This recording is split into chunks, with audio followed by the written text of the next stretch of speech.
I'm so excited to be making this video. I've wanted to do this for a long time. I love 90 Day Fiance and I love talking about myself. So this is great. Let's get into it. I'm gonna start off talking about Bilal and Shaida because frankly, they were the first couple on the most recent episode and I think they got the most airtime of the whole episode as well. So they're fresh in my mind, or they were when I wrote this. And they also, in my opinion, have had the most interesting stuff happen. What happened with them wasn't super dramatic, but it was ridiculous, and so it did make for an interesting watch. I get where Bilal is coming from with obviously wanting to know if his fiance is with him for money or love, or not necessarily money, but maybe coming to America, a new life instead of love. I don't see why you can't have both. But absolutely nothing about the test that Bilal gave to Shaida made any sense. The fact that Shaida was the one to apologize the next morning really rubbed me the wrong way because of one thing that she said during the episode. She told Bilal, "I might have overreacted, but you are my sole provider." Bilal is the only person keeping Shaida from the streets, from having nothing. Bilal is the only person keeping Shaida in a house and a home because she has nobody else in this country, not even nearby, but in that country, she has nobody else. Right now, she is completely dependent on him. And this is a man who flew across the ocean to see her, had designer luggage, and so presumably had that money to spend. And now she's seeing a dilapidated house, which I love that she used that word instead of calling it tacky or ugly or anything.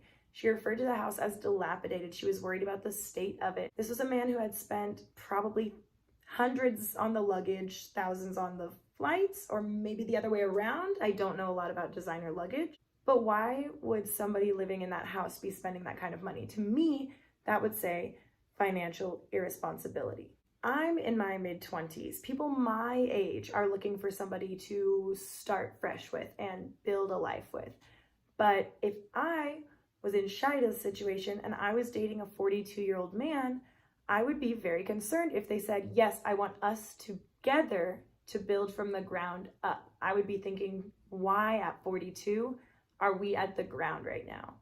I think at that point in their lives, you're looking for somebody more stable, more established. But of course, he did show her the house the very next day. And I will admit, the yoga studio setup was really nice. It was a sweet touch. He put that whole room together completely on his own before she even got there. And that to me is a really sweet gesture. And I will be honest, when that scene happened, I did tear up a little bit. What can I say? I am a hopeless romantic at heart. From everything we've seen so far, I do think these two have a fairly solid relationship, despite the fact that they've spent so little time together in person. So we'll see. If my prediction is completely wrong, I will own up to it. But right now, I'm saying these two will stand the test of time. Now let's talk about Kobe and Emily. I have been so excited to talk about this couple.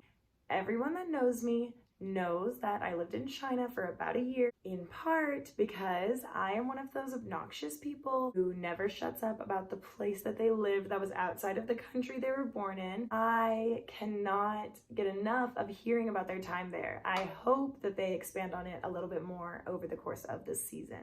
But regardless of that, even, we have never had a couple that met in China. We, of course, had Johnny and Ella last season, but completely different circumstances. A couple who met in China is a first for the 90 Day TV series, so I am really excited as a longtime fan to see something new, something we have not seen before, finally. So when Kobe and Emily meet in the airport, they definitely do have a lot of chemistry. You can tell that they're enjoying their time together, even though it's the first time in a long time that they've seen each other, touched, or spoken in person. So that does make it tough sometimes to have a reunion with someone. It's nice they have a connection. I like that they seem like a real couple. It's good to see on this show because I'm sick to death of people like Jesse and Jennifer. After they meet up in the airport, Kobe and Emily quickly go out to her car, and surprisingly, she asks Kobe if he wants to drive. I personally would not let somebody off an international flight who had never been in the United States before drive me home, but to each their own. You do you, Emily. She gives him that gift in the car, and I thought it was cute that he was excited, but I thought it was even cuter that he was excited because he was like, oh, I used to wear lingerie back in China. That was my job. But of course, after that, the situation devolved into the Coben versus date night out. And it is kind of a sucky situation because I do see both sides. Of course, Kobe wants to meet his child. It is his son. They've never met. He's 18 months old already. I do see where Emily's coming from though, because when she gets home, of course she knows she is mommy. Like, she has to be on 100% of the time. And as soon as Kobe arrives, he is going to have to be as well. He's going to have to step into that father figure. They're not going to have time for the two of them, which, if you're supposed to marry somebody in 90 days, could be a really intimidating situation to be stuck in. What I really don't get is why they couldn't have driven home. He could meet Coben, who is a toddler. Coben could then have gone to bed at about 9 o'clock, no later, and then they could go out and stay at a nice hotel and see him in the morning. Why no one thought of this, I have no idea, but we all know these 90-day couples are not the best problem solvers. So are we surprised? Kobe and Emily did end up going out, and of course, instead of it being a nice reunion with them flirting and laughing and drinking and eventually going to bed together, Emily starts bringing up awkward topics like money. I get it. You want to know how much money your fiance has or is making or brought to a new country with them, of course, but he stepped off the plane like 40 minutes ago, and the first thing you told him was, you're not going to meet your son tonight, so I feel like you could leave the money talk till later. When Kobe doesn't immediately start listing off numbers, she goes off on him. It's all this drama right in the middle of the restaurant to the point where he has to tell her, whoa, calm down. We just don't need to talk about this right now, which I completely agree with.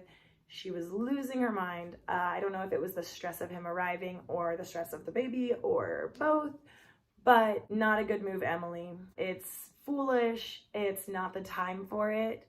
It's a conversation that needs to be had, but not right then. It was also really interesting to hear Kobe talk about his life as a Black man in China and his experience with that, as well as that he brought up so quickly the fact that it seemed like Selena did not have a large Black population and how that made him slightly uncomfortable. Hopefully, living there, he can find a community that can welcome him and make him feel a little bit more at home, similar to how Swelu found his volleyball group, and how a lot of immigrants find groups like that when they do move out of their home country. When I lived in Beijing, I told you I'd sneak that in there. There were WeChat groups for everything. Spanish-speaking women living in Beijing, Americans living in Beijing, Texans living in Beijing, people who love hummus, people who like to do escape rooms together.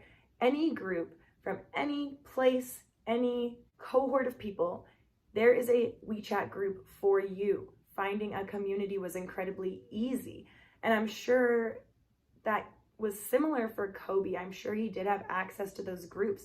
And in America, that is something I do think is going to be harder for him to find. We don't have one large social platform that everyone messages each other on and joins groups and adds other people to groups in the same way as WeChat works. And so I feel like Kobe is going to be really isolated, and it's going to be tough for him to find, maybe not friends, but a community. So we will see how that goes, and I do hope he figures it out, because it can be really hard to be a person in a new place.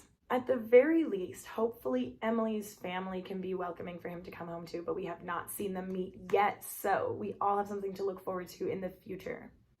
I'll talk about Kara and Miguel and even Mohammed another day, and I want to make my own video about Binyam and Ari because, of course, they've been on so many seasons at this point, and I do have a lot of mixed feelings about both of them and their whole situation.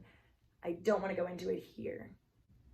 Probably like a lot of people, I started watching 90 Day Fiancé back in March of 2020. I was out of a job temporarily, sitting on my couch, needed something to do, but I have not left any of that obsession behind with things improving in the world around us. Since then, I have been watching every spin-off, every season. I'm completely caught up on everything except 90 Day Strikes Back because I do not give a shit about that. I'm so excited to finally be sharing my thoughts about this show that I've been watching and enjoying religiously for all of this time. And I hope that you can share your thoughts with me as well. If you're watching this video, I hope you can also check out my next one about the rest of the couples. And to my Reddit Emily, hello. I am one of you. See you soon.